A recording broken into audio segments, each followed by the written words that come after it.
Well, good morning, everyone. Thank you for joining us. For those of you here with us in the room, we're really excited that you joined us here in our hometown. And hopefully you found the experience last night, the store tour, the exhibits this morning, helped you get a deeper understanding of what we're working on. Couple housekeeping items. First, there's a couple. I'm going to just literally read the slides.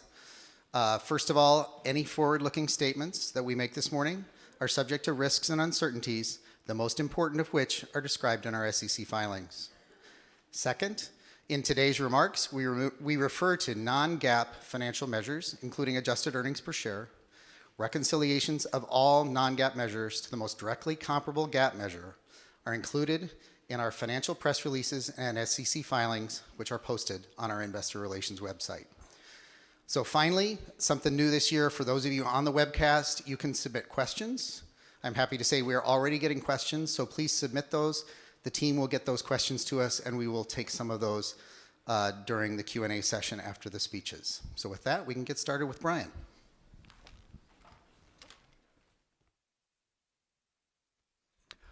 Well, thanks, John, and good morning. And thank you for joining us today in Minneapolis. John, Kathy, and I really enjoyed spending time with you during last night's tours and the reception. And I hope all of you had a chance to explore even more this morning. While we can make slides or show videos, there's simply no substitute for being here, live and in person, walking the sales floor, talking to our teams, touching, feeling, and experiencing new products and services, seeing for the first hand the future of Target. What's so exciting for me is that last year at this time, all we could do was talk about the future. Most of what we could show were still renderings. Today, those things are real. The work is well underway. We've made a ton of progress against our priorities, and as you saw today, our teams are more focused than ever, and our guests are responding in kind. What a difference a year makes. Think back to this meeting 2017. The world could not have looked more different. Coming out of soft holiday sales, the headlines were all about store closures, a catastrophic border tax, and the looming retail apocalypse. That morning, we had a tough message of our own. But one by one, many of you pulled me aside that day. Said, Brian, I'm glad you're investing. We believe in your strategy. I'd make the same moves if I was standing in your shoes. It was a long flight home. But let me tell you what happened as soon as we landed in Minneapolis. The very next morning, we gathered our senior leadership team from every part of the country, and we grounded them in our company purpose, making sure every decision we made from that moment forward was in service to our purpose, to help all families discover the joy of everyday life. We talked about where we were and what it would take to continue to build the love our guests have for our brand. We talked about the things that makes Target unique, playing our own game, what it means for Target to really win. We talked a lot about urgency, getting things to market, testing, learning, doing it faster than ever before, and rallying the organization around our multi-year plan, committing more than $7 billion to modernize every dimension of our business and lean into the things that truly sets Target apart, blending the best of our digital and physical shopping experience, reimagining our network of more than 1,800 stores as inspiring showrooms and neighborhood fulfillment centers, moving into new, smaller markets, creating digital capabilities that bring incredible ease and convenience to our guests' lives, and doing what Target does better than anyone else in the marketplace, creating great brands at scale and with style. And we talked about what it was going to take to make all of that happen. The power of our Target team. Nearly 350,000 people all around the world. The connection they have to their community. The passion they have for our brand. I've been in this business now for more than 30 years, and I've never seen anything like it. Never. The people who work at Target, they love the brand. They take great pride in taking care of our guest. And our guest sees it every day. They know the people who work in their neighborhood store. They seek their expertise, they appreciate their hospitality, and their friendly service. When you ask our guests why they shop at Target, more often than not, they say it's because of the people. So it should come as no surprise that given our team's drive and competitive spirit, they never consider a forecast a foregone conclusion. It's just another challenge to raise the bar even higher. So last March, we told our store teams, if you post positive comps in 2017, well, we told them they could wear jeans every weekend in 2018. Sure enough, if you were in a Target store on Sunday, you saw a lot of denim. Because here's what happened next. Retailer Target just out with earnings missing on the top and bottom lines. Cornell over at Target's got to get an attitude adjustment. It's the Walmart effect and the Amazon effect. Rapidly changing consumer behavior. That's French for Amazon. Clearly, there's a lot of work to do. Wait till we hit them with the border adjustment tax. We think we've got the right plan in place. In fact, we know we have the right plan in place. I don't quite understand why you think it will work going forward if it hasn't worked so far.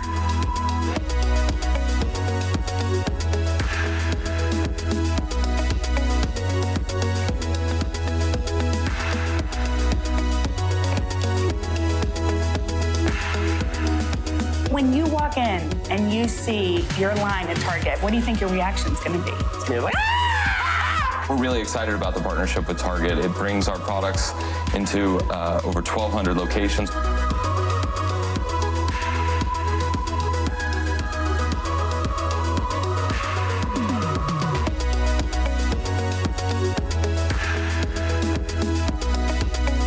Looking to battle back against the likes of Amazon and Walmart, Target is introducing same-day delivery of some 50,000 items via the Shipt app. I'm going to show you back here and what it looks like. You have Target employees fulfilling orders, and what they're doing is they're making better use of the space, making it more efficient to hopefully take a bite out of what Amazon is hoping will be also a record-breaking Cyber Monday.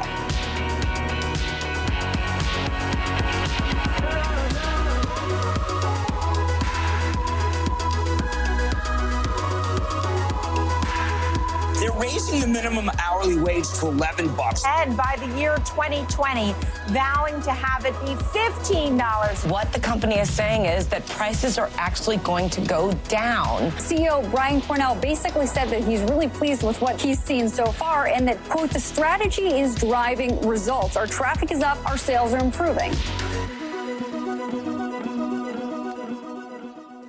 I've seen that video a half dozen times now, but it still makes me smile. I couldn't be more proud of what this team has accomplished. 2017 was quite a year. We introduced 3 new billion-dollar brands, 10 new brands in all, 110 remodels, nearly 30 small formats, Herald Square, Houston, Hearth and Hand, new payment systems, new partnerships, new promotional strategies, a new mobile app, and new fulfillment capabilities.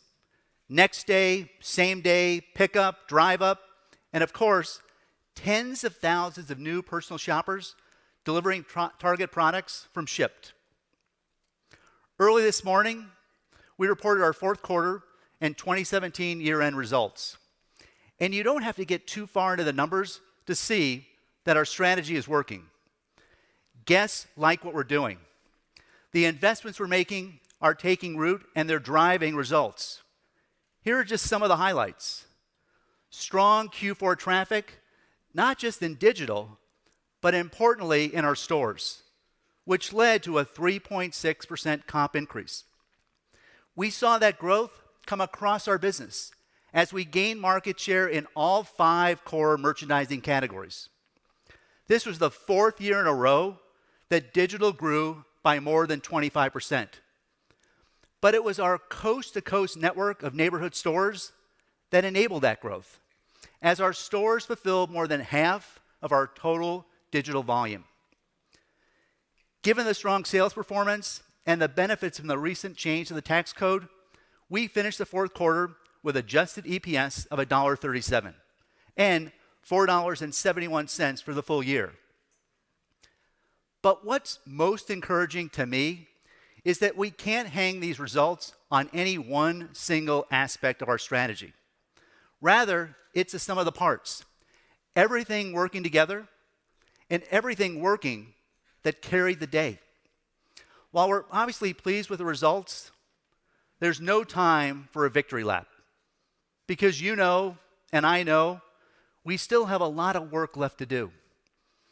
So while 2017 was all about putting down a plan, getting the wheels turning in the right direction, 2018 is about acceleration, leveraging our greatest assets and leaning in to our competitive strength, all in service of making Target America's easiest place to shop.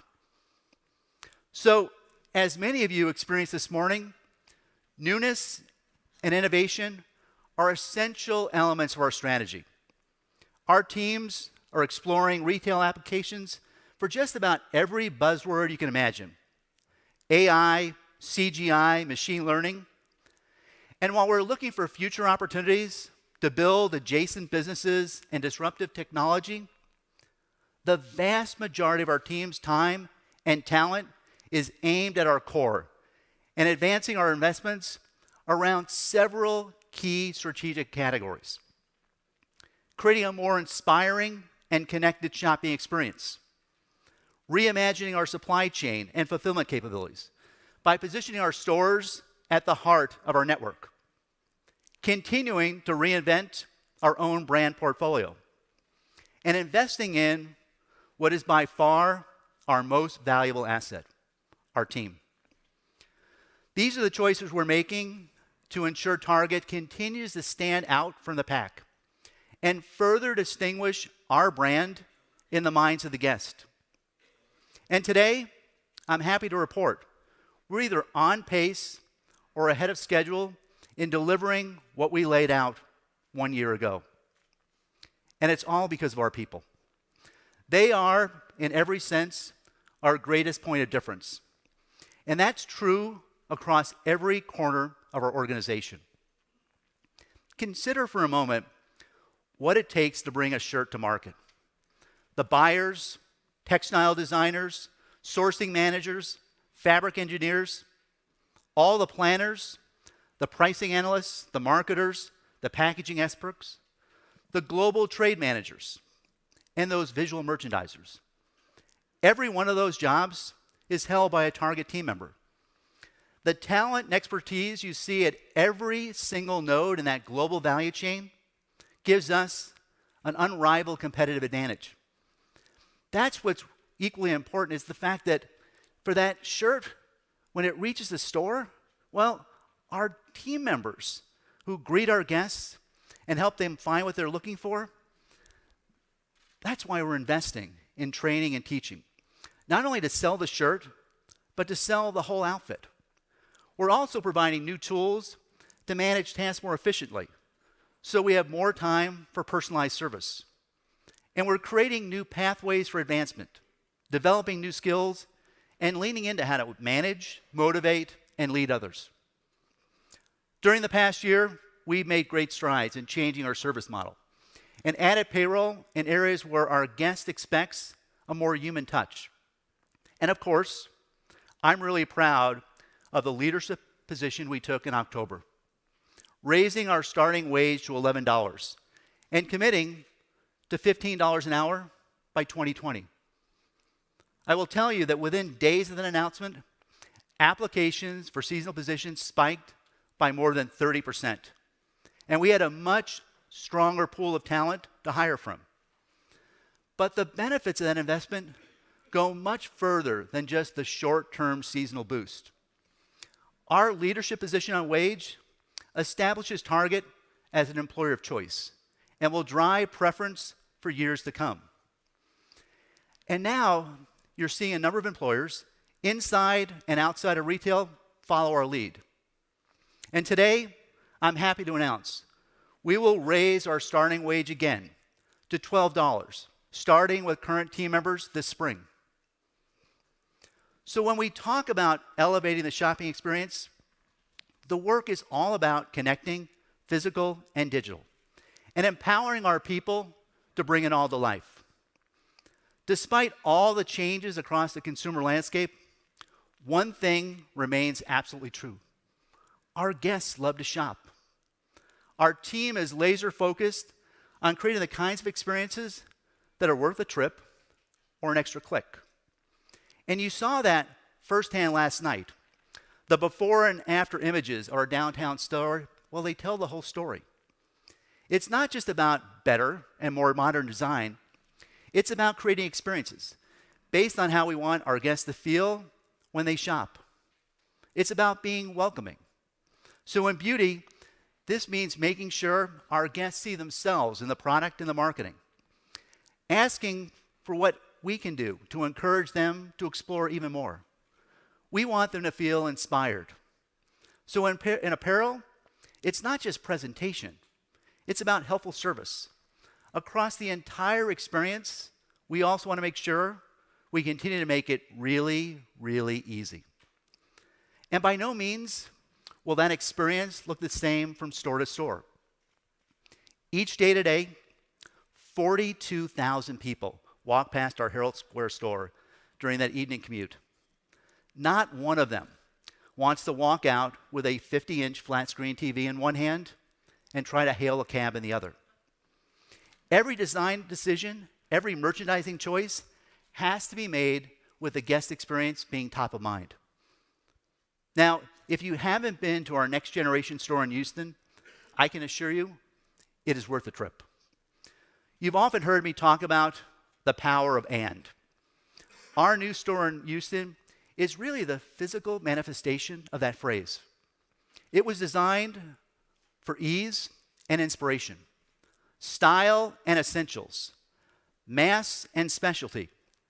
And it's a glimpse into our future.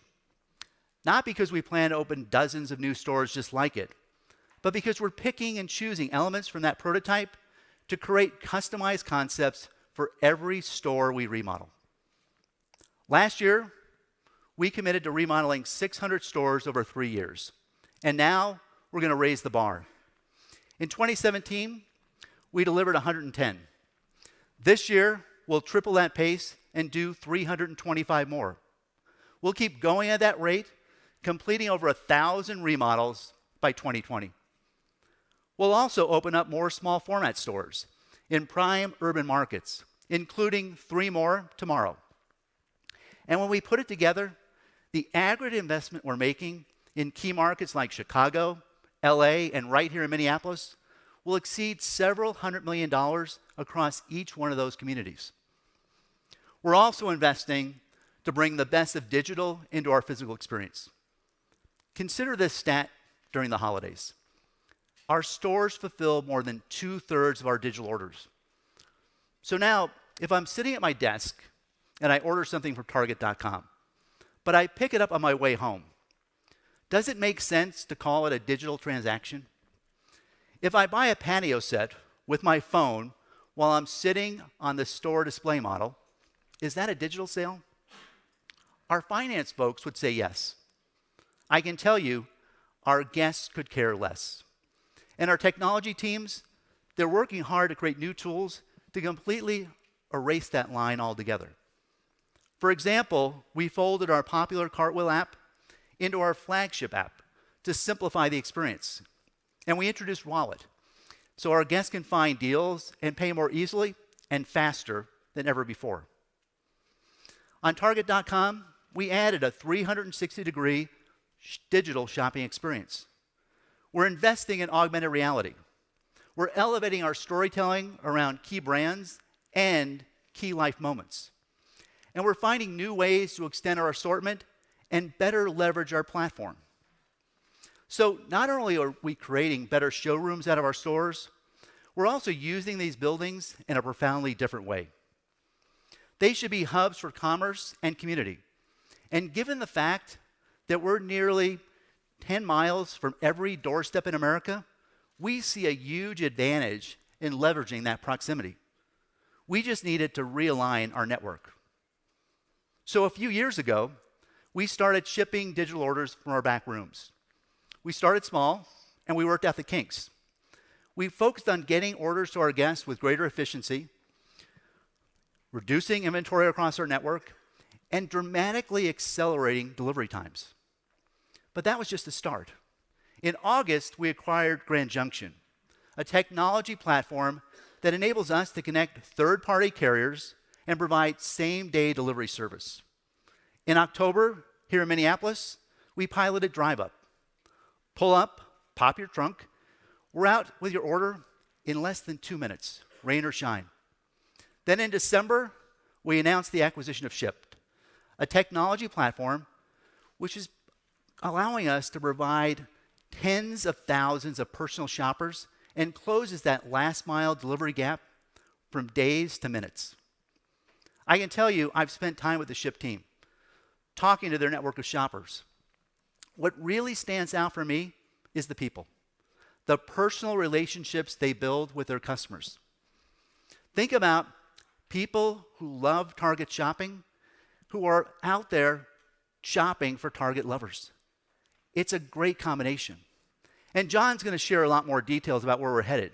But I wanted to give you a sense for how we're moving even faster to take them to scale.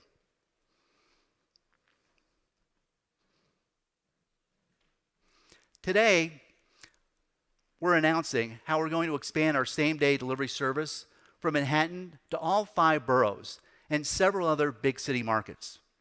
With Drive Up, we're taking our 50-store test nationwide to nearly 1,000 locations coast to coast. And finally, I'm really excited about this. We're going to offer free 2-day delivery on hundreds of thousands of items on Target.com. No membership, no extra fees. When you think about all the bold moves we've made, none was more ambitious than our plan to reinvent our own brand portfolio. We promised 12 new brands in 18 months. Standing here today, I can tell you we're well ahead of schedule. In 2017, we brought 10 new brands to market and introduced 2 more, each one focused on replacing long existing brands or filling a white space in our current portfolio. Think about A New Day in ready-to-wear, JoyLab and activewear, Goodfellow for men, In Home, Project 62, and Hearth & Hand with Magnolia, a partner with America's favorite family, Chip and Joanna Gaines. Each one of those brands delivered exceptional quality and unbeatable value. In a world where everything is increasingly commoditized, each one helps differentiate Target and build preference for our overall brand. Across the board, the results have been phenomenal. Baby, why don't you just meet me in the middle? I'm losing my mind just a little. So why don't you just meet me in the middle? Oh, in the middle. Baby, why don't you just meet me in the middle, baby? I'm losing my mind just a little. So why don't you just meet me in the middle, in the middle. While each brand has delivered incremental sales, they're working hard across our assortment, driving traffic to other categories and inspiring cross-shopping. For example, we were highly intentional about launching Hearth & Hand early in the holiday season. It was an invitation for our guests to explore and an opportunity for inspiration, driving results across home, but also helping categories like food as well.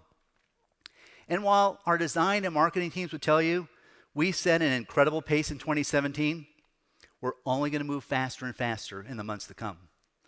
Last month, we launched Opal House & Home, And last week, we debuted a limited time only collection with Hunter, a long admired English heritage brand.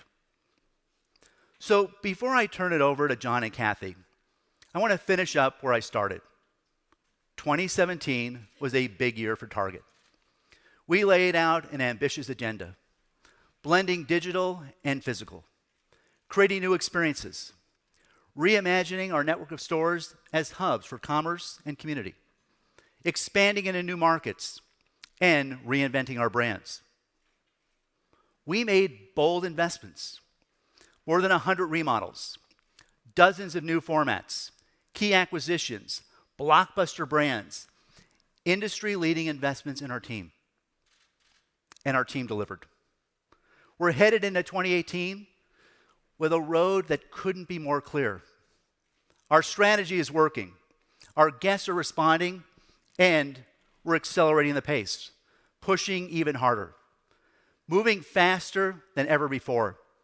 3 times as many remodels, dozens of new stores, new services, new solutions, moving from concepts like Drive Up to scale, and taking Ship nationwide. And you'll see us continue to invest in our team and roll out one new brand after another all year long. Putting it all together, this is a strategy that's going to make Target America's easiest place to shop. So now, let me welcome John Mulligan, our Chief Operating Officer, to the stage. Thank you.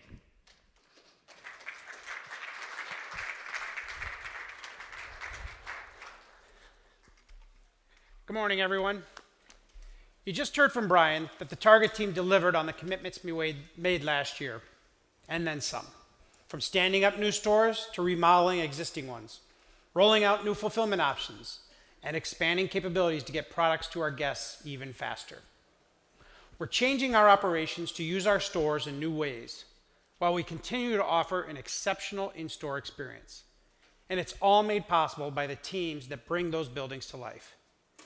We have more than 300,000 team members in our stores, face-to-face with millions of guests, and tens of thousands more behind the scenes, creating, ordering, moving product, and developing the technology, automation, and tools that allow us to serve the guest in ways we hadn't even dreamed of just a few years ago.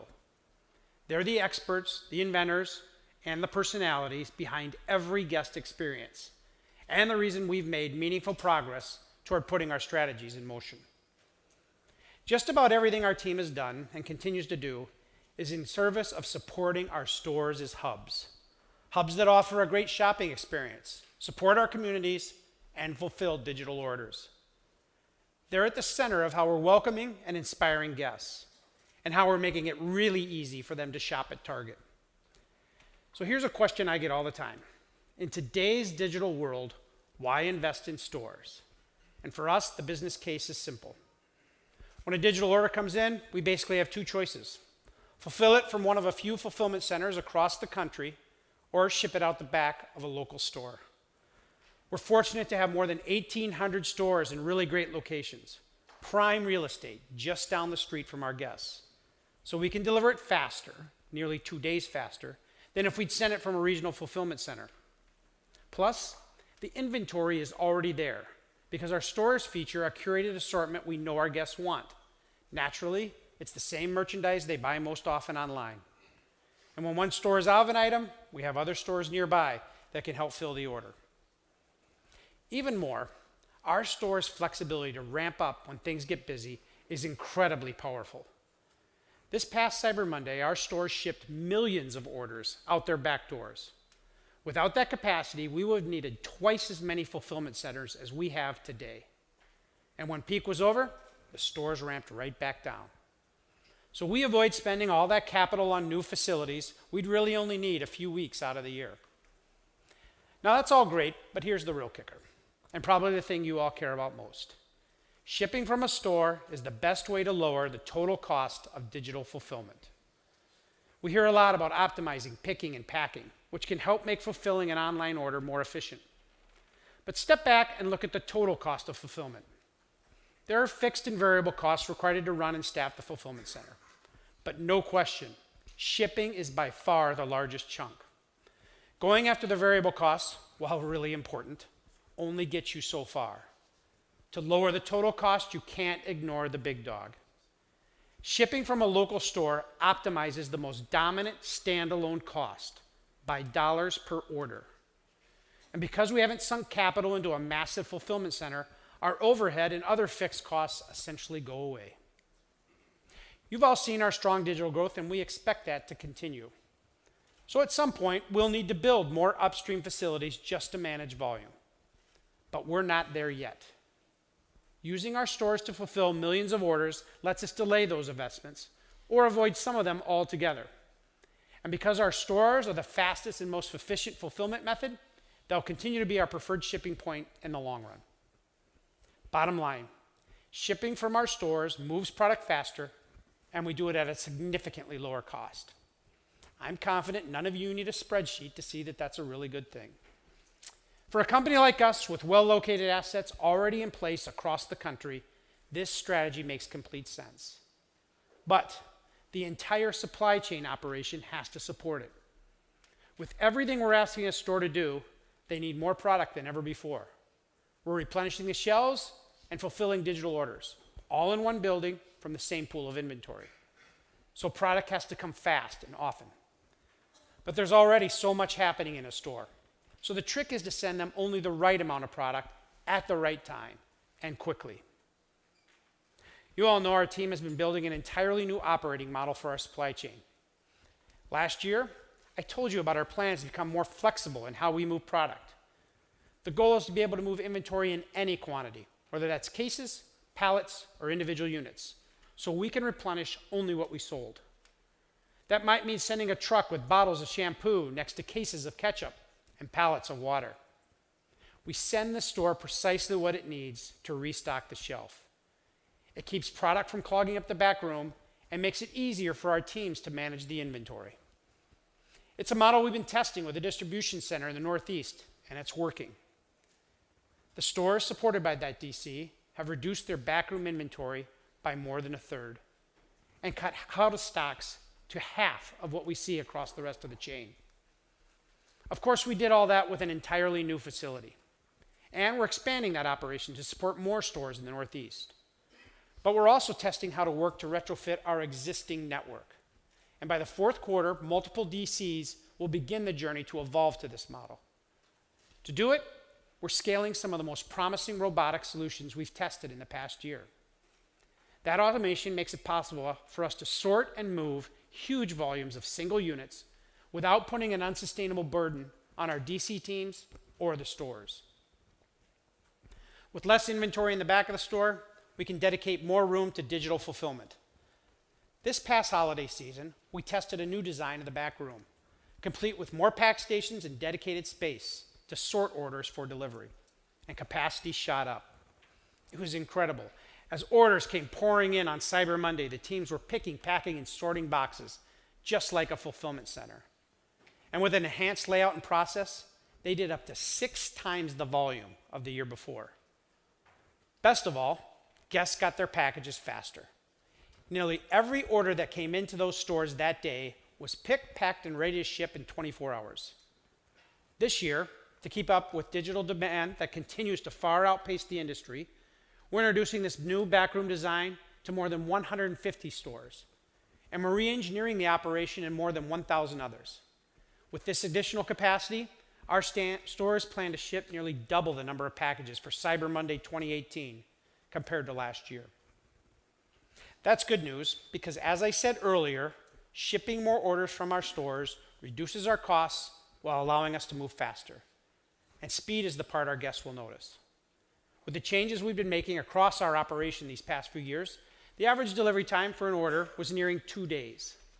But we weren't doing it consistently enough to make that promise to our guests until now. We're announcing today that we're offering free 2-day shipping on hundreds of thousands of items, no membership required. With more mature fulfillment capabilities, we're updating our promise and resetting our guests' expectations of what's possible. It's an offer that's compelling and competitive, and it's just the start. Speaking of being competitive, one of the biggest leaps we made this past year was our swift move into same-day delivery. With our acquisition of Shipt, Target gained the ability to deliver product to our guests in hours or even minutes. We knew Shipt was a fit for Target right from the start.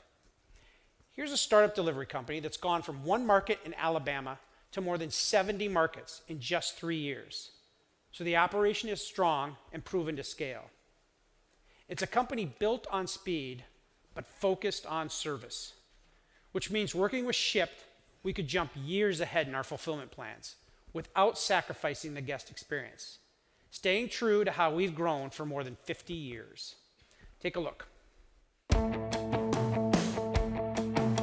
I launched Shipt about 3 years ago, and the idea for what Shipt is today really came out of my first trip to the grocery store with a newborn and a 1-year-old. What Shipt really does is it helps unlock choice for Target guests. So if you're a family and you've got small children and it's just not convenient for you to take your leisurely stroll through the Target store, that day you can just order online and have it delivered right to your house.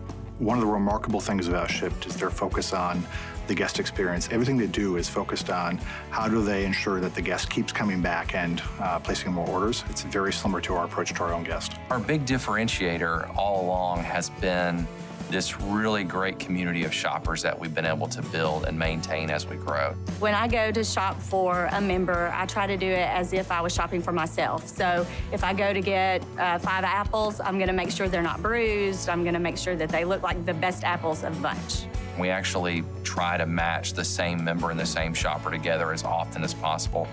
So there's a personal connection between the shopper and the member. One order that I got, it was very obvious when I opened up the order that it was delivering a birthday party. It was cupcakes, balloons, napkins, plates. The party was not going to happen unless I had brought the stuff. Your experience with Shipt is not just some anonymous drop a brown box on their front doorstep type of service. We're coming all the way into your home, into your kitchen, and we become part of your family. There's a real focus from the Shipt team to create really awesome customer experiences. Not only can guests get groceries, which a lot of same-day delivery providers do, but with Target coming into the mix, you can now add other things from the store to your deliveries. We're going to enable Target to be the first retailer to offer same-day delivery nationwide. Our goal is to get to the full assortment. This is all about making the Target run easy, whether it's through the Shipt app, Target.com, or coming to our store. We're always looking for additional ways to bring convenience to our guests. It really puts a stake in the ground on how serious Target is and how dedicated we are to growing. Just 8 weeks after our announcement, we began offering millions of guests the ability to shop online for more than 50,000 items across groceries, essentials, electronics, baby, and more, and have those products delivered that same day. Already, we've brought Target same-day delivery to Shipt members across the Southeast and in the Twin Cities, and we're rolling into new markets almost every week. By holiday, we'll be the first retailer to offer same-day delivery in nearly every major market. As you just heard, the beauty of Shipt is that it's not just a transaction. Our guests will get the personalized service and care that these shoppers offer, unlike anyone else, while also accessing a wide assortment of products, priced right daily, and delivered in hours. That whole package is something no one else is offering today. At the same time, guests still like to come into our stores and shop. But for guests in urban areas like Manhattan, they can only buy what they can carry home. Last year, our team saw a need and knew we could help. Just weeks later, they'd rolled out a service at our Tribeca location in New York City, where guests shop the store and then pay a flat fee, about the cost of a short cab ride, very cheap, very inexpensive, to have that order delivered that same day. Today, we're offering delivery from 4 stores in New York, and guests love it. It's quick and efficient, and it's all possible because of the technology we acquired from Grand Junction last year. The platform assigns every order to the most logical local carrier, which is what allows us to efficiently scale the service beyond a single store or market. Starting this spring, we'll go even bigger in the city, offering the service in 25 more New York locations and reaching all 5 boroughs by Q4. And at the same time, we'll roll it out in other markets like Boston, Chicago, San Francisco, and DC. Delivery goes a long way in making our guests' lives easier, but just as meaningful is when a team member can put formula and diapers right in the back of a minivan, saving the guests from unloading the car seats to run inside. Last summer, we started testing Drive Up in the Twin Cities. it took order pickup to the parking lot, where our store teams would walk the order out to a guest's car. We saw the demand for it right away, and guest feedback was overwhelmingly positive. In fact, Drive Up's Net Promoter Score is consistently over 80. And those of you who are familiar with that metric know that's incredibly high. This spring, at the same time we take Shipt across the country, we'll roll out Drive Up, putting the service in nearly 1,000 stores by the end of the year. In every fulfillment option, shipping, delivering, or walking orders to the car, the store is at the center. It also continues to be a destination for millions of guests every week, while fielding much of our digital growth at the same time. So we have to be sure they're equipped to do both. Brian and I spend a lot of time visiting stores across the country. A little over a year ago, we toured a few markets together, and it was clear. The stores that we lean on so heavily needed some love. Not only did the design need a refresh, and by that I mean losing the neon and the vintage signs, but many of the layouts weren't set up to handle digital fulfillment. We walked stores where the team was holding order pickup packages in backroom meeting areas because they didn't have space up front, or boxing orders in whatever backroom cranny they could fit a pack station. So our store design team developed a new prototype that would do it all. They reimagined the entrances, sales floor, and fixtures to make shopping our stores easier and more inspiring. At the same time, they expanded the order pickup counter, built a drive-up lane, and rearranged the back room to handle a growing number of digital orders. In November, we opened a new store in Houston with this latest generation of design. Check it out. Houston represents everything we wanted to do. What we did was put the guest in the center, and then we designed around the guest. We have two different types of guests, right? The ease guest or the inspiration guest. So we actually added 2 entries. You have an entry for those folks that have the 45 minutes, it's inspirational. And then you actually have an ease entry, so they actually only have 10 minutes. So order pickup and liquor and food are all right there. We also were able to put in Drive Up right at that entry as well. So literally the guest doesn't have to get out of their car. Our ease guests are so excited and so happy about how easy it is to either just drive up and pick up their items or come in the store and grab what they need and go. If you actually have downloaded our app and actually have wallet tied to your red card, you can be out of that store with just scanning it at the check lane. It's literally seconds to get out the door. And then our inspiration guests, they walk in and they are so inspired by what they see, and they're just like, this isn't any kind of Target I've ever seen before. So as you enter into the inspiration side of the building, you'll see it's very open. You can see from a guest all the way through to the barista. So inviting, but also hip and aspirational. It feels bigger, but we're an average size store. It's just those new sight lines, the bigger open aisles. Our guests come in and they see the same product they see in any of their other Targets, but it's merchandised in a new and enticing way for them. That's something we didn't have just 2 years ago. So that's visual merchandising at its best. So as you make your way around the building, you actually see that the corners of the building were angled so that the guest gets a chance to interact with them in a way that's never been done before. And they love it. They think it's absolutely fantastic, and they think that they're in a whole new environment. They think that we carry products that we've never carried before in a Target, and it's just because of the way we merchandised it. The feedback from the guests was terrific. They have a lot of options, and we need them to choose us. We're incorporating elements of this latest design as we remodel more than 1,000 stores across the country over the next 3 years, including the 325 we'll do in 2018. But it won't be the same in every store. We'll adjust and evolve, applying what we learn and leaning into what works. And we'll continue to design an experience that feels relevant for each location. From cinema lights on a former theater in Brooklyn to big skylights at the store near sunny UC Irvine. The fulfillment capabilities our stores gain are critical for our strategy, but so is the improved guest experience that comes from updating a store that hasn't been touched in years, and the difference is real. After a store is remodeled, traffic grows, and we see the 2 to 4% sales lift on average that we'd expected. In addition to the individual stores we're remodeling, we've made investments in key markets. Take the Dallas-Fort Worth area. Last year, we remodeled 28 stores across the metro, and guests noticed. The refreshed design is inviting guests to come back in and to shop, and the reviews have been overwhelmingly positive. We saw with Dallas and with LA 25 a few years ago that we can learn a lot from putting our latest thinking into one market. So this year, we'll go big in our hometown and remodel nearly 30 stores in the Twin Cities, on our way to putting the latest design into all area stores over the next few years. Even as we reimagine our existing stores, we're continuing to find opportunities to bring an elevated experience to new guests, and we're doing that with our small format stores. The flexible design allows us to open in areas where a traditional big box footprint simply wouldn't fit. City centers, dense neighborhoods, even college campuses.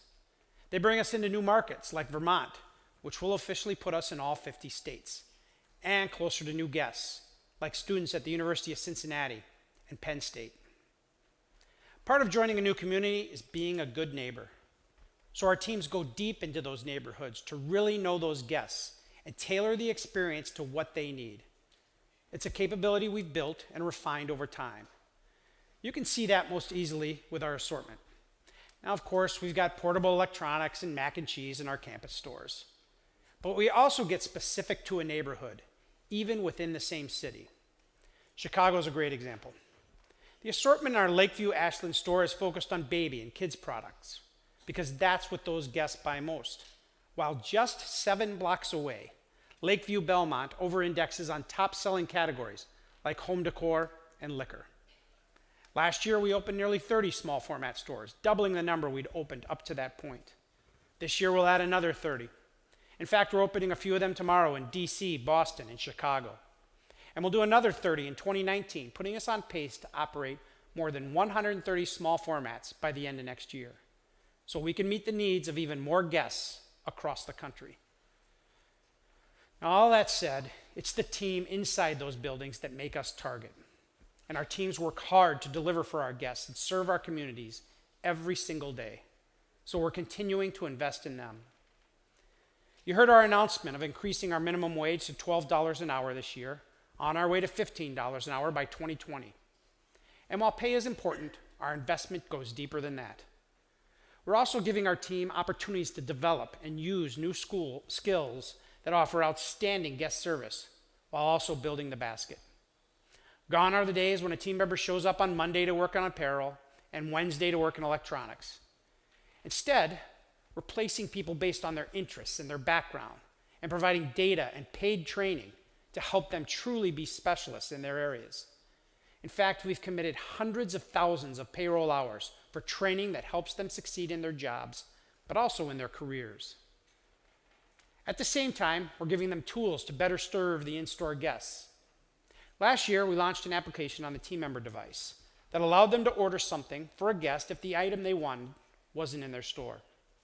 This holiday season, it saved the sale and extended the aisle for thousands of guests. And soon, our teams will use the same technology to save guests from standing in line.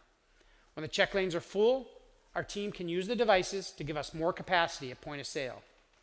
They're able to ring up a guest's full order on the spot, busting lines and saving time. It's just another way they are equipped to make a guest experience easier and more convenient. We've always said that the guest is at the center of everything we do. So it only makes sense that our 1,800 stores in neighborhoods across the country are at the center of how we do it. It's why you'll see our progress continue to support our stores, whether it's modernizing the supply chain, standing up new small formats, building on digital capabilities, or most importantly, investing in our team. All of it is in service of delivering a retail experience guests can't find anywhere but Target. Thank you.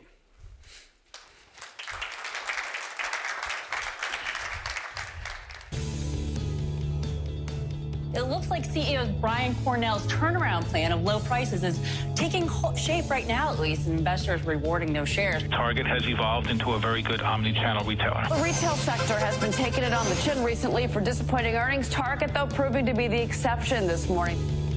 CEO Brian Cornell says customers are responding positively to changes that Target has implemented. Comp sales, though, particularly impressive, up 1.3%, 32% growth for digital. We think Target is making huge strides. So you put out your earnings, you beat across the board. Shares are lower, though, because of the holiday forecast that's implied. We had a really solid Q3, and I feel really confident that we've got all of the elements working well as we go into the fourth quarter. I think the action in the stock is wrong. I like what we're seeing. I think this stock's going to get up towards 70 once again. Target up by 3% in pre-market. Comp sales for the holiday up by 3.4%. Target's out with guidance in just the last few minutes, sending shares of Target higher by about 3.5%. I don't need to tell you this, but Target shares are up 23%.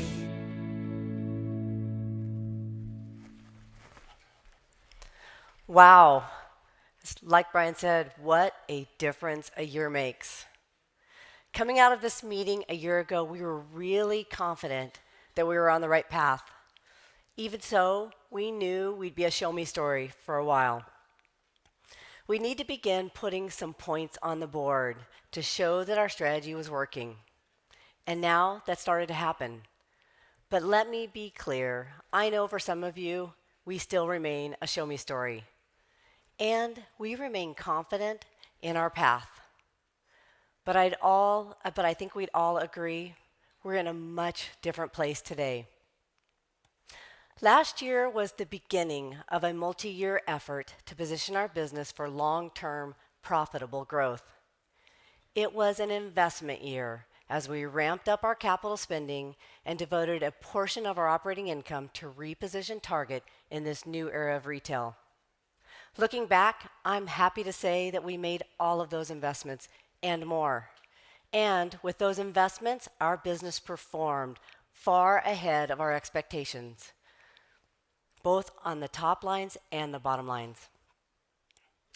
In particular, multiple data points either met or exceeded our expectations, including a 2 to 4% sales lift on average from our store remodels, compelling financial performance from our new small formats, including sales productivity, margins, and ROIC, a strong guest response to our new brands, digital sales growth of more than 25% for the 4th year in a row, disciplined execution, and a positive guest response to our tests of our new fulfillment centers, fulfillment options.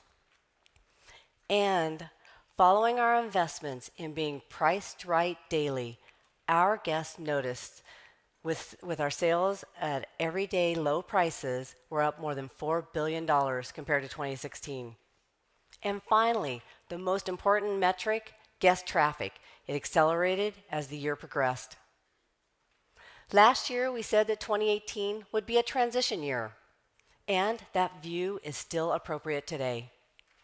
Our priorities remain the same, but you'll see a rapid acceleration in our pace. To support that acceleration, we'll grow our capital investment to well over $3 billion this year. To provide a differentiated shopping experience, we'll triple the size of our remodel program. We'll open more than 30 small format stores in new neighborhoods. We'll expand fulfillment options into new markets across the country, including Drive Up and the same-day delivery enabled by Shipt acquisition. We'll build capacity to ship more orders from our stores, increasing speed and reducing cost. We'll continue investing in our supply chain to enhance the store replenishment and digital fulfillment.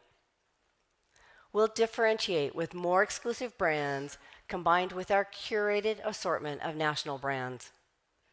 And we'll continue to monitor and maintain the right balance of everyday prices and promotions by category. These are important investments to create the Target of tomorrow, which will position this company for growth in 2019 and beyond. In 2018, we expect that our EPS from our core business will stabilize.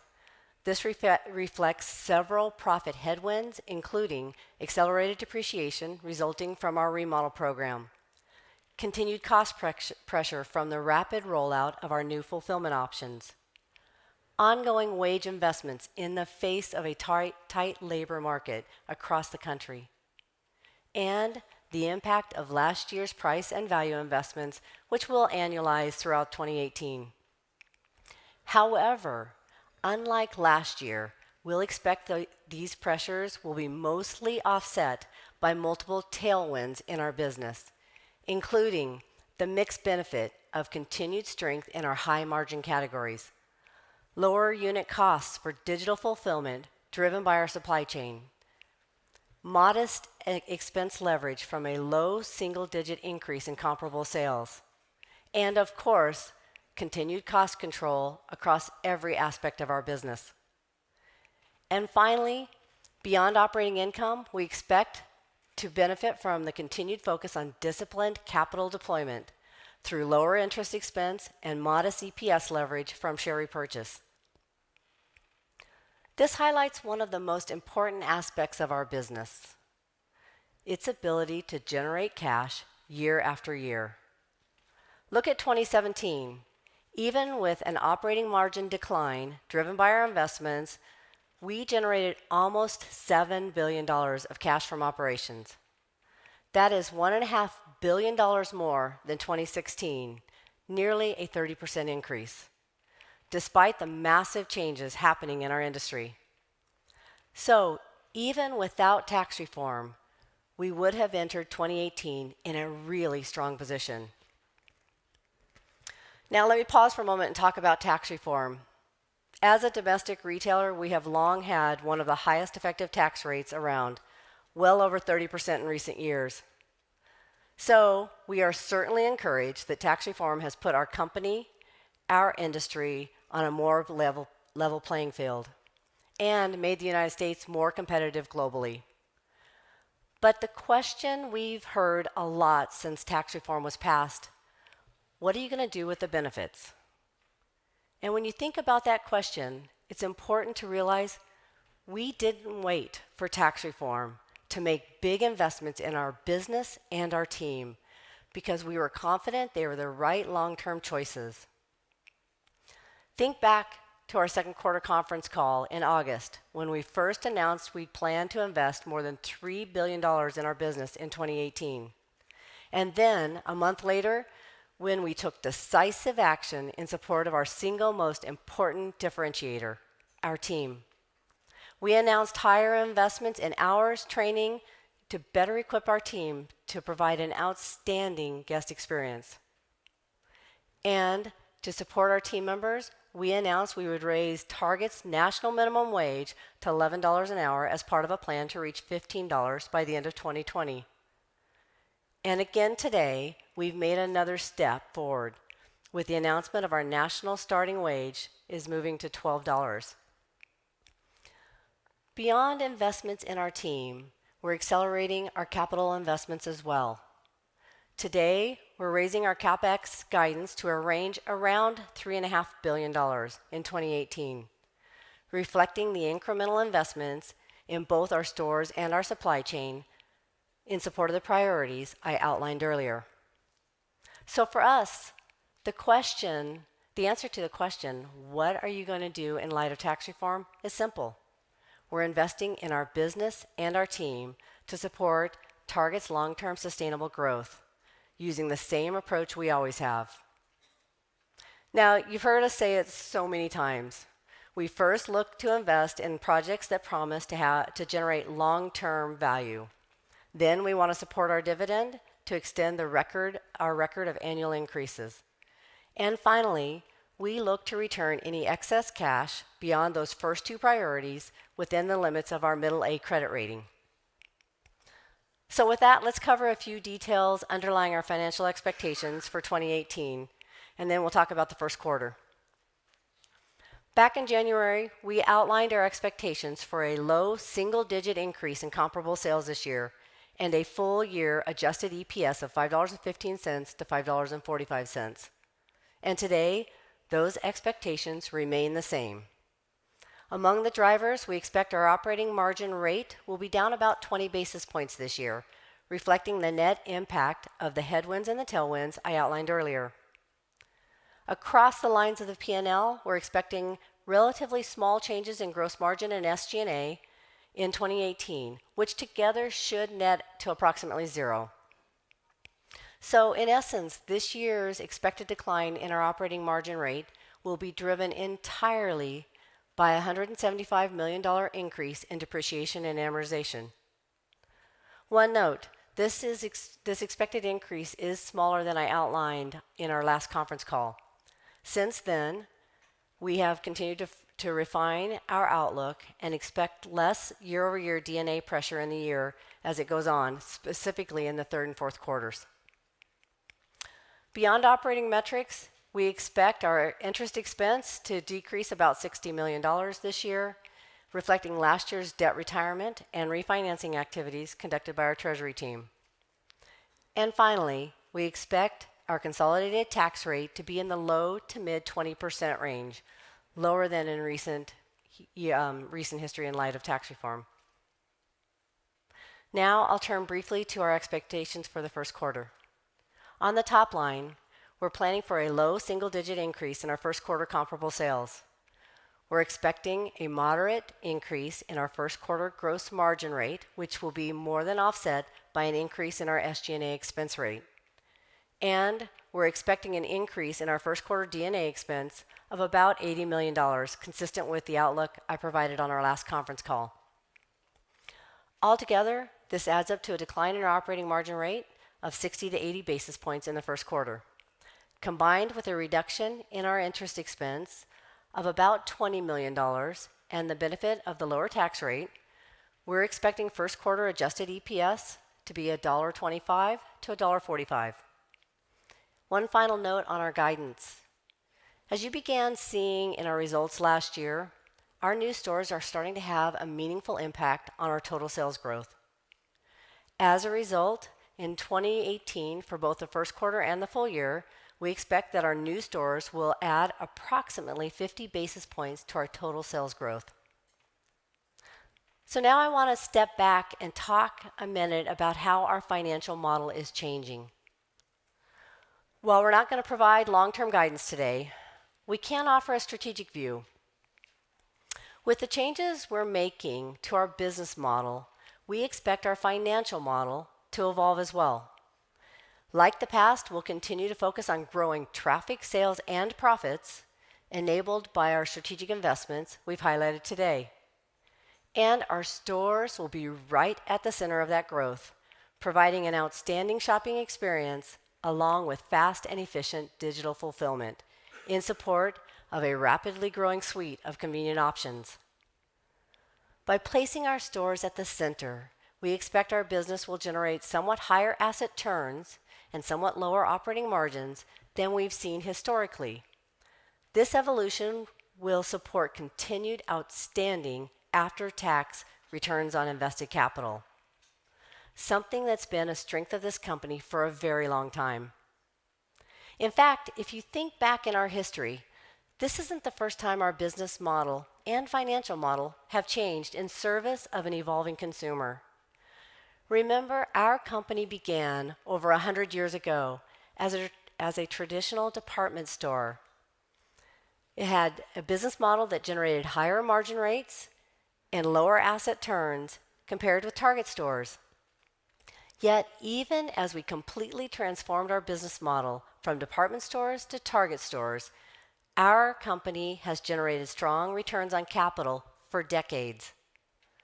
Even in 2018, an investment year, we earned a very healthy 14% after-tax ROIC, and that's after we exclude the one-time benefits from tax reform. This is performance that many in our industry would love. And in 2018, we expect ROIC to move beyond 14%, even in the face of increase in capital spending.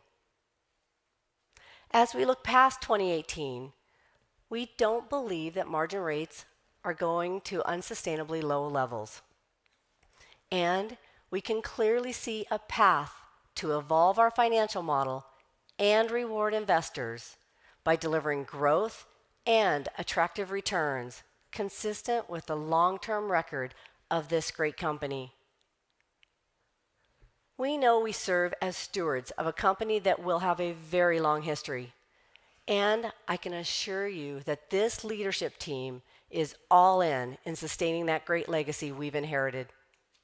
So now I want to end my remarks where Brian began, with a shout out to our team.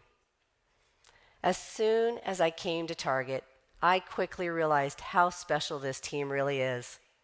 I see it every day that I'm out in our stores, walking the sales floor, or when I'm visiting our distribution centers. are every day in our headquarters.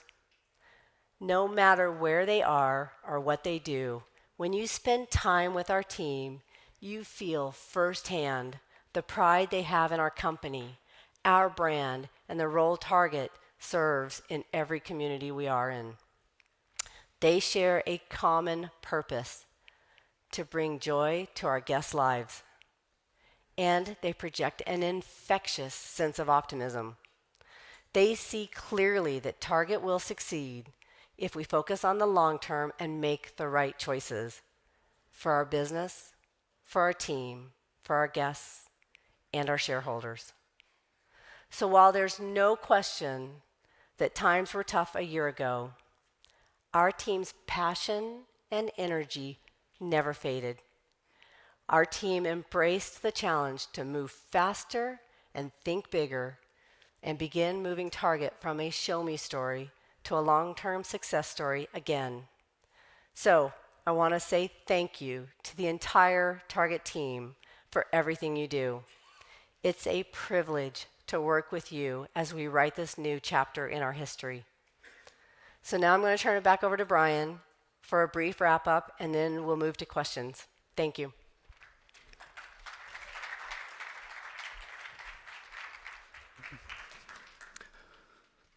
So I love the way Kathy just brought it all together. We have an incredibly talented team at Target, and they truly delivered in 2017. I couldn't be more proud of their ambition, their passion for the brand, and the way they always do the right thing for our guests. When you think about 2017, you heard it from Kathy and John. It was, in every sense, an investment year. We made big bets on new brands, new experiences, and capabilities. We leaned into new partnerships and empowered our people. 2017 was a year of progress. As we look to the year ahead, 2018 is all about scale and acceleration. So we're tripling the remodel program. We'll add another 30 small formats. We'll introduce many new brands. We're rolling out new service models and game-changing fulfillment capabilities, and making even deeper investments in our team. And I'm really confident about what's next. I'll be the first to say we still have a lot of work to do. The competition is fierce. The pace of change is unrelenting. And our guest deserves the very best. But I couldn't be more bullish about Target's prospects. The strategy we're pursuing is working. Our guests are responding. And now our team is more than ready to pick up the pace and move faster than we ever have before, with one goal in mind: to make Target America's easiest place to shop.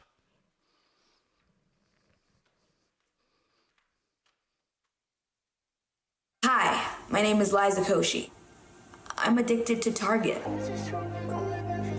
We love Target. We're going to Target. Who goes to Target and doesn't find anything? I just came for one thing. I think we all know what time it is now. Target time. Here we come, Target! We are headed to Target right now. Guess where we are? We're at the world's happiest place on earth, Target.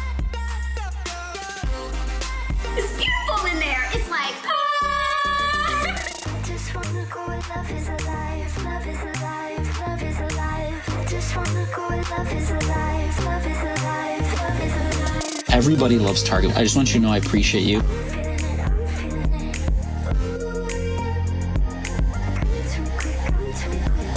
So is it like a mom thing? You just become addicted to Target?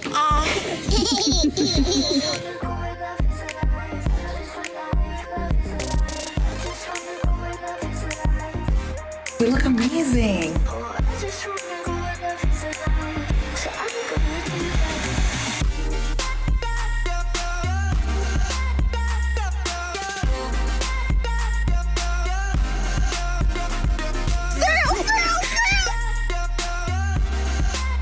That's my stuff. just happened? Well, Target, you did it again. I just wanna go where love is alive.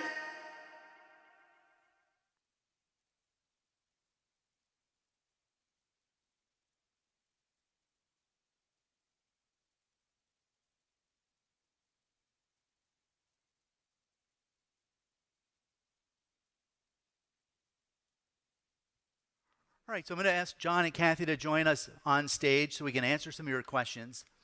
In addition to questions in the room here today, we also have questions coming from our webcast. We're going to try to make sure we incorporate those into the approximate 30 minutes we have for Q&A today. So we've got mic runners. They'll have bullseyes in their hand. I would ask, as you ask your question, if you could just pause to identify yourself. We can see many of you, but not very well. So why don't we start with Simeon right up front? I can see up to about the second row, so it was an advantage. Thanks. Good morning. Thanks, Good Brian. morning. I want to focus on two items that have been pressuring margins. First, investments and capabilities, investments being a catch-all, including wage. And then the second pressure point is the shift to a lower margin channel. And can I ask you to comment on each, where you are in terms of your spend? The SG&A guide sort of implies that we've reached some peak level and we're going to taper off. And then second, with regard to the mix shift to online, where are you in that journey? You said the customer is agnostic. Are you financially agnostic? Yeah. So let me start, and then I'll turn it over to Kathy and John.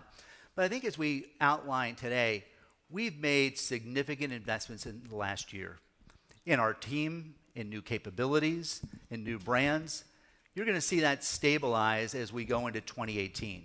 And as Kathy mentioned in our outlook, we expect to see gross margin rates stabilize, if not slightly improve in 2018, offset by some of the investments we'll make in SG&A. So I think we've reached a point of general stability in our model. We're going to continue to invest. It's a period of now acceleration.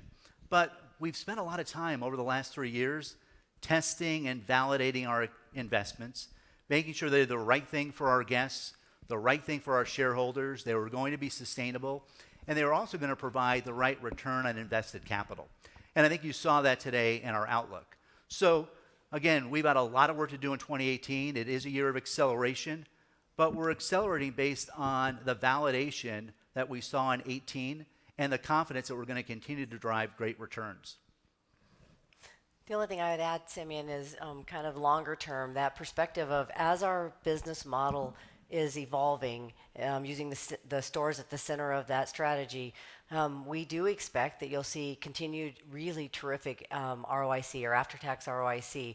And so kind of probably lower operating margins than we've seen historically, not inconsistent with where we are today, but really strong continued asset efficiency, which will drive that ROIC. So growth and ROIC. And then your question about digital and the mix between the two channels. You know, as I said several times today, we really want to make Target America's easiest place to shop. Allow our guests to interface with great stores and even better store experiences as we remodel. Give them a number of options for fulfillment, whether it's order online and pick up in our store, now drive up to our lot and pop that trunk and we'll put it right in there. Use Shipt to provide same day delivering in hours, if not minutes, and convenient service right to their home. So we have to be agnostic, let the guests decide. But one of the great highlights from our fourth quarter was the fact that we saw really strong traffic and growth both in our stores and our digital channel. And we expect as we go into 2018 to continue to drive positive growth into our stores, to drive positive comps in stores, that's critically important, and to continue to be a leader in digital growth. And I think the investments we're making in Shipt, in Drive Up, and other services positions Target uniquely as we move into this next era of retailing. How about right over here? Just to follow up on his question, looking at the spin rate in remodels, maybe peaking by 2020, the wage investment's actually peaking then as well. Why wouldn't you expect operating margins to lift in 2020, given the runoff in D&A and the spend is actually over? And then I had a question about, John, if you talk a little bit about the execution on a lot of what we've seen so far today is apps and so on to improve processes, but it didn't really address maybe the headwind in the store, and that's the modular issue, that the systems will allow you to get to the right quantities, but the challenge is the modulars are not really set in a way that allows it to flow, very as nice as you would like to see. So how do you address that, the modular side, as the store format begins to change over time? John, when I start with the first part of the question, and Wayne, you're absolutely right. As we get into the out years, we are going to see our remodel schedule begin to normalize. Right now, we're in a catch-up state. And as we accelerate over the next 3 years, obviously we'll touch the vast majority of our stores. So in the out years, we do expect that to normalize. But we have a lot of work to do in these next few years. It's all about making sure we execute our plan and touch and enhance the experience in as many stores as possible before we return to a normal remodel schedule. I'm sorry, Wayne, I didn't fully understand your second part of your question. I probably didn't ask it right, but I'll ask it again. So the challenge to me has always been on store replenishment side was the modulars really are not of the size that allows you to get a full case pack onto the modular. And you can do all the backroom maneuvering that you want to do. That gets you so far. But those modulars over time seem to me have to change to allow for bigger quantities, what you want to do, and then you take into account how the store is changing and what modulars may or may not present there. In 5 to 10 years now, you may be looking at another remodel around based on where the modulars are. Yeah, I think this goes back to why we talk about flexibility in the supply chain to address that. I think where you look where we're at today, and you're right, it will evolve over the next 10 years. Who knows what we'll have in store then. Maybe Mark does, but that'll come later. 70% of that stuff doesn't sell more than one per store per week. So I don't need to flow case packs into that store for those items. If you think about bike helmets, the likelihood of us selling more than one bike helmet in a week this time of year in Minneapolis is very low. We may sell one, and probabilistically we will sell one sometime this month, but we won't sell more than that. And so that's why we go back to flexibility. There's things that are going to have to go in there in a very high speed, high capacity. To your point, we need to make sure a case pack fits on the floor, or a case pack and a half, or 3 case packs in the case of Tide, or 8 case packs, or 20 case packs, because we'll move that in pallet loads. But for the majority of what we sell, much lower volumes, that needs to come in single units. And so it's really about having that flexibility upstream to meet the demands of whatever it is we're doing in store. And that's why we're headed down the path we are. Why don't we go to this side of the room? Oliver? Oh, I'm sorry. It's actually, hi, it's Matt Fassler from Goldman Sachs. You guys look exactly alike. From here.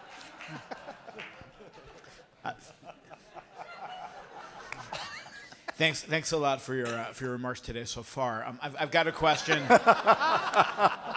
I've got a question about the level and cadence of expense growth as you move through the year. The guidance that you gave for Q1 and then for the year as a whole would imply that the expense profile improves as we move through the year. As the wage growth piece seems like it'll be persistent, are there expenses that fade as you go through the year? Are there cost out opportunities that build, or is there top line acceleration implied in the guide? Thanks so much.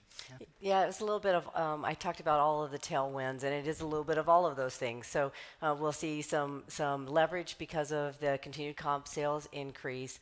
We'll see some continued cost control as we move throughout the year that we had planned. And so it was kind of the combination of the 4 different tailwinds that went with the headwinds. And if I could just ask a quick follow-up. You also shared lots of top-line drivers. You talked about remodels, the new brands, Shipt, free 2-day shipping for a larger array of goods. Can you talk about how those layer into the revenue forecast over the course of the year? Well, we gave first quarter guidance. I can start, John, I guess. We gave first quarter guidance, obviously low single digit, and we gave full year guidance, low single digit. And those all contemplate, obviously, our continued brand rollouts as well as all of our fulfillment expansion. So those are all included in that low single. Just so happens it's Q1 and full year. Yeah, and much of the digital, absent the 2-day, which is effective 2-day. Yeah. The Shipt and Drive Up, the 2 big ones that will expand nationally, our goal, you'll see a pretty linear ramp up through the end of Q3, and our goal is to have all of that done, ready for Q4 to be done, and that'll all ramp up as we go along throughout the year. Thank you so much. We'll come back up front. Brian, we've got one from the webcast participants. We've got somebody that said they applaud us for the CapEx, that we have projects that are high returning. Wondered, after this wave of remodels is over, the 1,000 over the next 3 years, what a more normalized level of CapEx might look like in the longer term? I think most of you know we're not going to provide long-term guidance, and we're not going to provide long-term CapEx guidance, but we're going to continue to look at different projects that add value and provide great returns for our shareholders. We'll be looking in the future to think about how we continue to provide a great physical and digital experience for our guests and make the right investments that continue to add value for our shareholders. So we don't have a long-term guidance that we're going to provide today for CapEx, John, but we're going to continue to take the same disciplined and surgical approach to CapEx that you've seen over the last few years. All right, why don't we go up front? I'll give Oliver a chance since I jumped over him before. Thank you. Good morning, and thanks Morning. for the presentations. The digitization of the supply chain is likely key to unlocking the asset turns. What do you think about that with respect to algorithms as well as your relationships with vendors, and as you think about robots and making sure that's on track? John? Yeah, so all things we're working on, Oliver. You know, you heard me talk about, we spent the last 12 months testing automation in, I think, 5 different facilities, various different forms of automation, bringing them together in different combinations. In the Perth Amboy facility out in the Northeast, we're starting implementation of one view of that. We're implementing something different here in a DC located in Fridley, so that's a piece of it. We have a large team working on supply chain analytics, primarily located, but not exclusively located, out in the Bay Area, working with Mike's team to provide the technology and the analytics in combination. And again, if you look at Perth Amboy, Mike's team built an entirely new warehouse management system, and then there is the analytics attached to it to move how much inventory. So we're moving down the path on all of those together. It is going to take all of those to deliver what we want from a supply chain perspective. Yeah, and Oliver, we try to showcase, obviously, a lot of the initiatives today, give you a chance to interact with the team, see the work that we're doing today. What underpins so much of that is the work we're doing from a data and analytical standpoint. So our team in Sunnyvale that's supporting Mark and his team to make better assortment choices, better pricing and promotional choices. Mike's team of engineers that's driving so much of the work we're doing as we reinvent how we run our stores, how we fuel our supply chain. So the commitments and the investment we're making in our team go well beyond what you've seen today. And a lot of it is to make sure we have cutting-edge data analytics. We've got great engineer and computer scientists that are helping Mike and Mark and Rick make better decisions from a merchandising standpoint, a digital standpoint, and a marketing standpoint. And that's certainly going to fuel our business as we go forward for years to come. Our last question is about value. What are your thoughts about value in terms of making sure you communicate a clear value? And as we model comp store sales, should we continue to see your check size versus traffic? How do you think that will evolve in stock in versus fill up? Yeah, I think one of the great highlights of this year that we really didn't cover is the work that was done between Mark's merchandising team and Rick Gomez's marketing team to make sure that as we made these investments to be priced right daily, we communicated that to our guests, both in store from a personalized standpoint and throughout the year in our marketing and advertising campaign. And I think it was the combination of all that work that yielded the benefits that Kathy talked about today, that significant mix of $4 billion of sales from promo to every day. So as we go forward, we'll continue to remind our guests that we offer great value, that we're priced right daily on thousands of items across the store. And I think one of the great turning points for our business this year was the balance that we brought back to advertising Target style, but also letting our guests know every single week that we were priced right daily and there was great value within the store. And I think that's driving traffic. I think that played a significant part in the traffic increases we saw in the fourth quarter.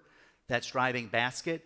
And beyond some of the numbers that we've shared, it's driving an acceleration in units in those important personal and essential categories. So that commitment to value and being priced right daily, we think is critically important to driving traffic, to leveraging our multi-category portfolio, and making sure people are shopping us not only for the great style brands that our teams are bringing to market, but those household essentials that bring cars into our parking lot and clicks to our site every single week. So that commitment to value is something that you'll see throughout 18 and for years to come. Why don't we go to the back of the room, and I'll let you pick a hand, because unfortunately from here we can't see. So if you could identify yourself, we'd really appreciate it. Hi, it's Bob Durbo from Guggenheim Securities. Hi, Bob. Brian. The two questions I have, I guess the first one is, as you look at the full year expectation for gross margin coming off of this holiday season, can you just reiterate what you see from a gross margin and competitive perspective that gives you, the confidence in a flattish or up slightly gross margin? And the second question is, I think on the free 2-day shipping program, will that be fulfilled out of the stores, or is that going to be, fulfillment center type? Can you just maybe elaborate on that expectation So going when I forward? start from a margin standpoint, and as we've talked about throughout the last few quarters, our team has made significant progress as we have shifted our business from promo to everyday. That byproduct of that commitment to being priced right daily. That's going to continue as we go forward. As you've seen over the last couple of days, we'll continue to introduce great new own brands in those signature categories that, as we all know, are higher margin and provide a great return both in store but also to our digital business. So we'll continue to see the benefits of the analytics, the science that we're placing behind our pricing and promo strategy, the shift from promotional sales to more regular priced business, the benefits as we bring new excitement into our stores with great innovation. That's going to continue to stabilize and improve our margins over time. And it's a great point of differentiation. So whether it's Opal House or Umbro or some of the things you saw this morning, many new things that we'll talk about over the balance of the year, those higher margin home and apparel items, those great own brands that you can only find at Target, benefit not only our store margins, but also our digital margins, and will continue to drive efficiency over time. John, you want to talk about fulfillment? Yeah, I think you'll see next year at this meeting, you will see that our penetration of units delivered from stores will grow relative to 2017. And relative to 2-day, absolutely, we would expect the majority of that to be delivered from store. We know that's the fastest place it can be delivered from. Good. John, should we go to the webcast? Yeah, thanks, Brian. We've got a variety of questions about Shipt, so I'll just give you all of them. One being, are we getting new guests coming in because of Shipt yet? One, the decision to maintain the marketplace in other words, share that marketplace with other retailers on the Shipt platform. And then finally, the decision of why to acquire them versus to just become a partner on their platform. John, you want to lead this one off? Sure. I think maybe I'll start with just what are we trying to do with Shipt, and then hopefully address some of those questions. We have 3 priorities for Shipt that we have been focused on since we closed the acquisition. One is scale Target nationally on the Shipt app and Shipt.com. And we are well down that path. We're in 455 stores. We're adding markets every single week. The second is bring Shipt to Target.com. Mike and his team are working hard on that to provide that option for guests who come to us directly through Target.com. We'll provide same-day delivery service for our entire assortment. And then third was expand the marketplace. And I guess to get at a little bit of this, we think the value here is about bringing all those retailers together. That's the value of the membership. We know consumers have different reasons they go to different retailers. Often they come to Target. We really like that. Sometimes they go other places. But bringing all of those retailers together on one marketplace is incredibly powerful to bring consumers into the Shipt app. And so we've had great conversations with other retailers. We already have great partners in H-E-B and Publix and Meijer, Costco, all on the app. And we'll continue to grow that. So we're very interested in continuing to grow that marketplace. And to the other question, Kathy, John, and I all spent quite a bit of time looking at other same-day delivery options. And we invested a lot of time getting to know the Shipt organization.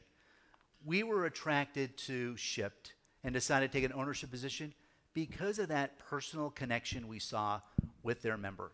And as we spent time and went to Birmingham, worked with some of their shoppers, saw the caliber of people that were shopping for Shipt, these moms who were shopping for moms, the approach they took to really building a relationship, we felt it was so important to own that last mile touch and that human interaction that we think really differentiates Target from anyone else in that space.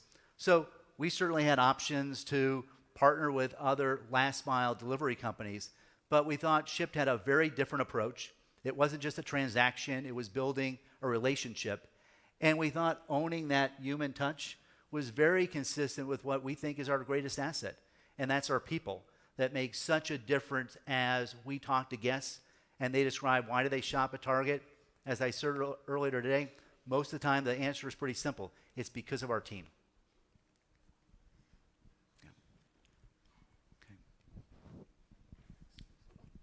Thanks. Peter Benedict at Baird. Two questions. First, the cost to upgrade these fulfillment centers, the modernization, John, that you had talked about. Can you give us a sense of maybe how much that is going to contribute to capital spend over the next few years? And what's the cadence? How many do you need to do, and when do we get to the end point there? And the second question would be on inventory growth. How should we think about that as you kind of clean up the back rooms, you improve the flow of product over the supply chain? How should we think about inventory growth maybe versus sales? Yeah, I think first on the capital, Kathy's provided the capital guidance. It's all within our capital guidance. Everything we've talked about, we have planned for. If that changes, I'm sure Kathy will come back and let you know that changes. I think pace, we'll know more about that actually near the end of this year than I do right now. We're very focused on getting the Perth Amboy facility up and operating, because that's kind of the end state. This is what great will look like. Simultaneous with that, like I said, we're testing how we can start to evolve the broader network into that step by step by step. And what we're doing this year would be the first step. And we hope to have a decision about perhaps getting to 8 of those realistically probably very early next year, and then expand from there. Meanwhile, while we're doing that, go back into the local distribution center and say, okay, what's the next step we would bring to that in order to move it down the path. So that's kind of the sequence we're thinking about year over year. This won't happen over the next 18 months because it can't. This is a conversation we have internally a lot. If we could shut down for 9 months and not deliver any product to stores, we could get this done very quickly. But we don't have that ability. We need to keep producing product for the store or shipping product to the store. So it will be a gradual evolution over time, and the investments will follow that gradual evolution. Can I answer the inventory question real quick for you? Longer term, as we've talked many times, Peter, we do see that inventory loads, as we move product exactly where we need it, when we need it, will continue to come down. Obviously, we want to make sure we have a great guest experience and we're in stock, and so we're going to balance that as we're evolving the supply chain. So through this transition period, and then obviously to support all of the wonderful new brands and products we're bringing in. Yeah. So just to build on that, it is going to take time. And as you've seen over the last couple of years, with the approach we've taken to a number of initiatives, we're going to test, learn, iterate, and then move forward. And it's the same model we took to own brands, starting with Cat and Jack, learning from that success, and now we're building out the portfolio. It's the same approach we took to remodels. We started with 25 stores in LA. We continued to learn and listen and iterate. And once we saw the right response from the guests and the right return on invested capital, we moved more quickly. We're doing the same thing from a DC standpoint. We're constantly learning and updating our approach. And we think we've got a model that we can expand, but we're going to do that very, very carefully and make sure that we have a system that can be scaled.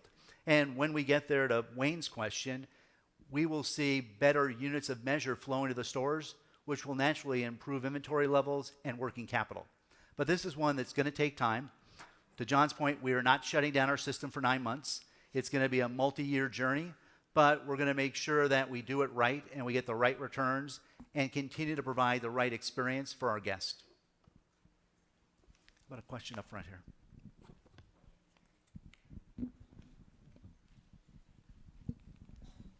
Hi, it's Greg Malik with MoffettNathanson. Hi, Greg. Hi. So I had a follow-up for Kathy, and then Brian had another question. Kathy, the $3.5 billion CapEx, that is, I think, about $500 million than what we were thinking before. Should we think about that? I know you're not giving long-term guidance, but is that more of a pull forward of things that you had, or more of given what you see, there's more stuff you want to lean into this year? And then Brian had a follow-up. Yeah, so consistent with our strategy, Brian had laid out, we intend to remodel. We're seeing the great returns, 2 to 4% lift. We make sure we have great returns on invested capital with those. And as we've seen the remodels perform, we're going to continue to get towards that 1,000 stores that Brian talked about. But by the time we get there, much of our fleet will be much younger in age. Obviously, some of the heavier needs are earlier on, which is why the capital is a little higher. But I would expect did $2.5 billion last year, $3.5 billion this year. Obviously, we're not slowing down. We're seeing great return, and we're seeing a great response from our guests. So we're not giving long-term guidance, but you can expect that we'll continue down those stores. And then, Brian, you talked a lot about acceleration, right? What happened last year, and it's now time to really accelerate it. Could you talk a little bit more about the brand acceleration? I mean, it seems like, with 12 brands and 12 months, and is that a new run rate? I mean, can the organization really be expected to come up with that many new great brands and ideas every year? Or is there a certain amount that could that become 18 in a year, or is there a certain amount of product that you're sort of limited on that ultimately we only want to change over a quarter of the SKUs or something like that? So, Gray, I wouldn't expect that to be the long-term run rate, but certainly as Mark and his team have looked at the portfolio, we've seen opportunities to replace some of the existing brands that have been in our portfolio, fill new white spaces, and over the balance of 2018, we'll continue to bring newness and innovation to own brands. And then we'll continue to listen to the guest, understand category trends, and bring great newness and innovation, whether it's with a new own brand or some of the great partnerships we'll continue to bring forward on a limited time basis, like we announced earlier today.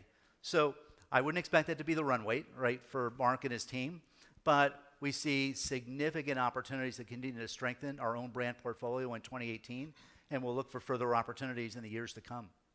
All right, let's go all the way to the back of the room. Thank you. Bill Dreher here from Susquehanna Financial Group. I have a question regarding the renovations and remodels.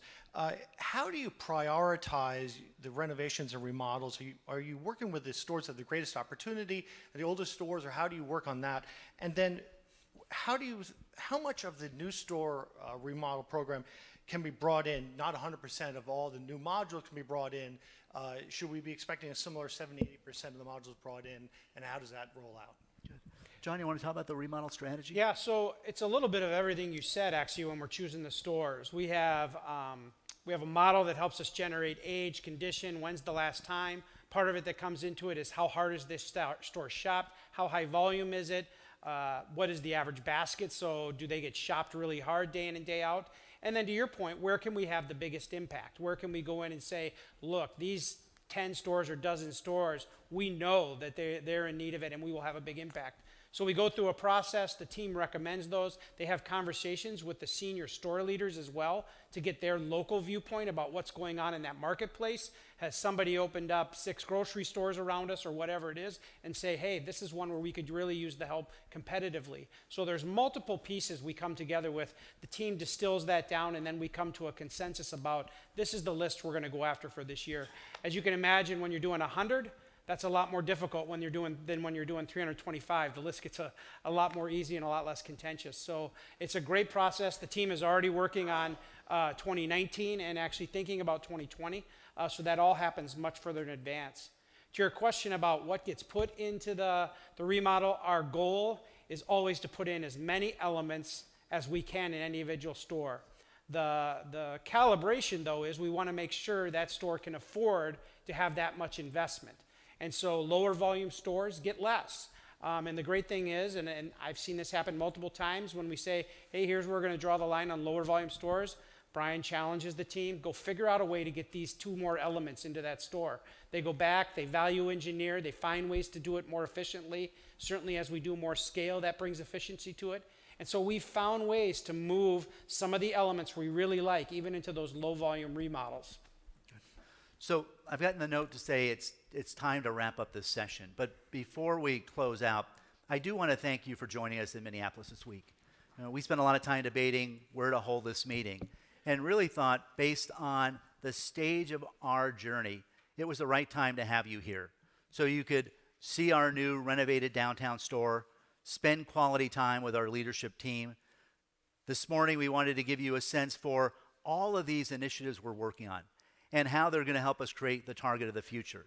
Give you a glimpse into some of the things we're doing from a technology standpoint that's going to make it easier for our guests to shop at Target and easier for our team to support that guest. And I hope today we were able to give you a sense for our excitement for 2018. 2017 was a year of significant progress for this team. 2018 is all about acceleration, taking all the learning that we've gathered over the last couple of years and really stepping on the accelerator. And I think we're on our way to creating long-term value for our shareholders, but most importantly, continuing to differentiate our brand and ensuring Target is one of the long-term retail winners as we move forward. So thanks again for joining us. Travel safely, and we look forward to seeing you again later in the year. So thank you.